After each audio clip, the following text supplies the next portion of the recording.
What's going on, YouTube? Welcome back to the channel. I'm your boy Ricky. So in today's video we are going to talk about the reason why I swapped out my iBox Pro Kit springs for the Ford Performance springs. So real quick history now. This is 2 years in the making. Before I purchased the iBox springs, I had 3 springs in mind. I had the iBox Pro Kit, I had the BMR, and also I had the Ford Performance springs. The Ford Performance spring was my overall #1 choice. But after doing extensive research, I realized that that was not the drop I was looking for. The Ford Performance was like a 20mm drop, and the iBox were about, it was a 1-inch drop. So I wanted the more aggressive look, right?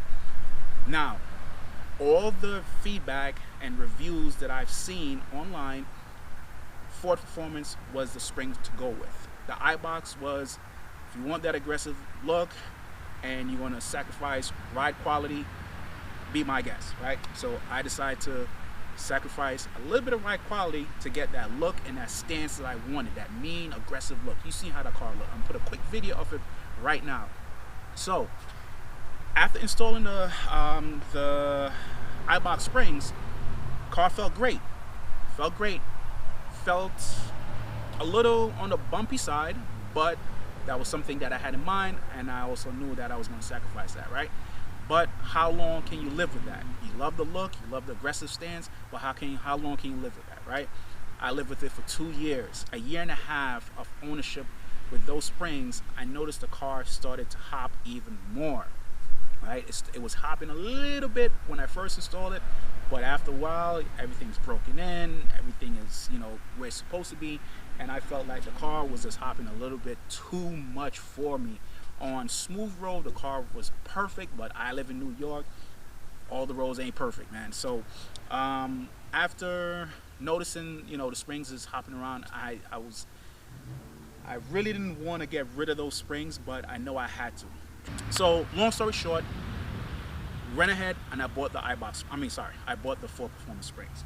It took me a while for me to install it, and I knew I didn't want to install the springs because I knew I wanted to get sway bars and a bunch of other suspension parts. So I wanted to do everything didn't want to do everything at once, but with all those parts, you might as well do everything at once, because you don't want to have to keep doing alignments after an alignment and keep ripping apart the car every 2 minutes. Time, money, just doesn't make sense. So now it brings me to this. I went with the Ford Performance springs, 20mm drop all the way around.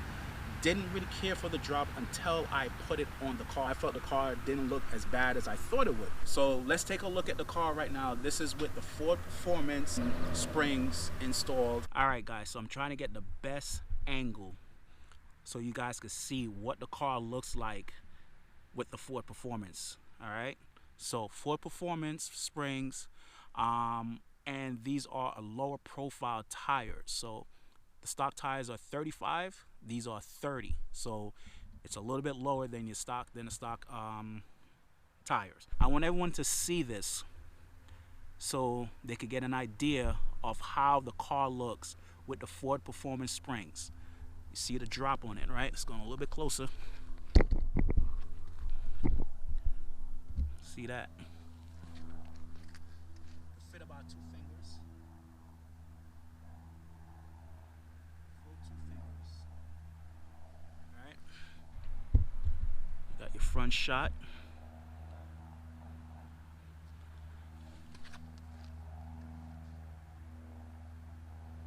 Exactly 2 fingers exactly.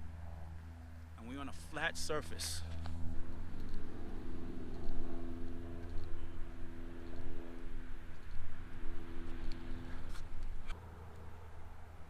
I'm gonna lie, man, this car looks so good. Looks so good.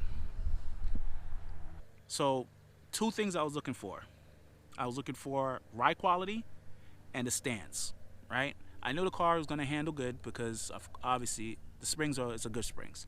They're a good spring. But overall, the drop, I don't mind the drop. It don't look bad. Can it be a little bit lower? Of course. But the car still looks good, right? Ride quality, much better. I've only had these installed about a month, and I've been driving the car for about a month. So once it's fully settled in, I could do another review on how the car rides. Compared to the iBox, I've noticed a huge improvement on ride quality. The car does ride a lot better. But after a couple of months, once everything is fully broken in, then I could give you guys a better review on how it actually rides. Handling, it feels good. So that's pretty much it, guys, man. Hope you like this video. Please like, comment, subscribe, help your boy out. You know, I like making these videos. I love my car. Help the channel out and hit that like button, man. All right, see you guys in the next video. Peace.